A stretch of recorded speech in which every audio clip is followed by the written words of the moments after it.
बोलो सियावर रामचंद्र की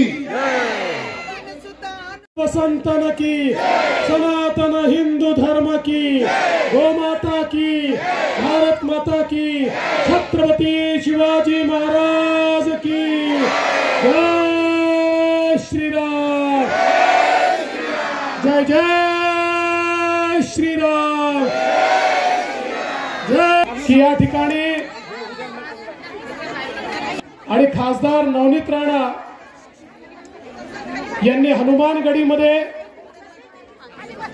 11 लाख लाडूंचा प्रसाद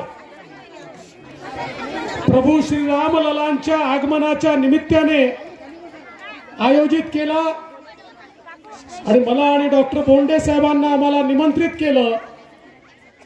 आजचा दिवस सर्वार्थाने ऐतिहासिक आहे, कारण 500 वर्षाच्या संघर्षानंतर आपले आराध्य दैवत श्री रामलला अयोध्येमध्ये त्यांच्याच जागी पुन्हा विराजमान झालेले आहेत।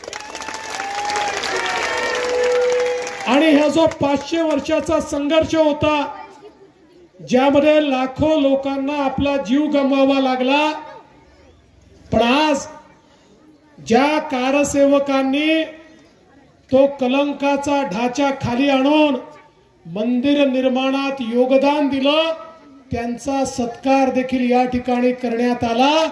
खऱ्या अर्थानं हे सगळे कारसेवक म्हणजे श्रीरामाचे हनुमानच आहेत, जे राम कार्याकरता त्या ठिकाणी गेले होते।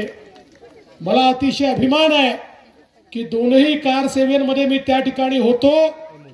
त्या ठिकाणी 18 दिवस बदायूच्या जेलमध्ये देखील होतो, लाठाई खाल्ल्या, गोळ्याही बघितल्या, आणि ज्यावेळी कलंकाचा ढाचा खाली आला त्यावेळी त्याच ठिकाणी मी होतो, याचा मला देखील अभिमान आहे। आणि आज भारताची नवीन अस्मिता सुरू झाली आहे।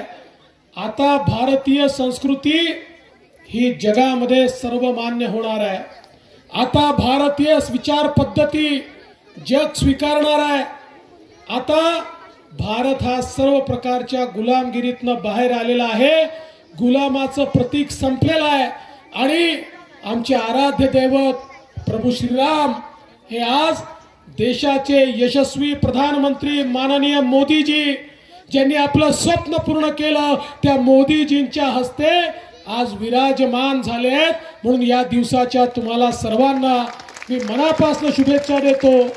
आणि रवी राणांनी, नवनीत राणांनी हा जो आगळा वेगळा कार्यक्रम ठेवलेला आहे, आपण सगळे आज अयोध्येला जाऊ शकलो नाही, पण आपली अयोध्या इथेच होती, आपले रामलला इथेच होते, आपले हनुमानजी इथेच होते। या हनुमानगडीमध्ये हा उत्सव अतिशय उत्तम प्रकारे साजरा केल्याबद्दल मी त्यांचं अभिनंदन करतो आणि माझे 2 शब्द संपवतो। जय श्रीराम।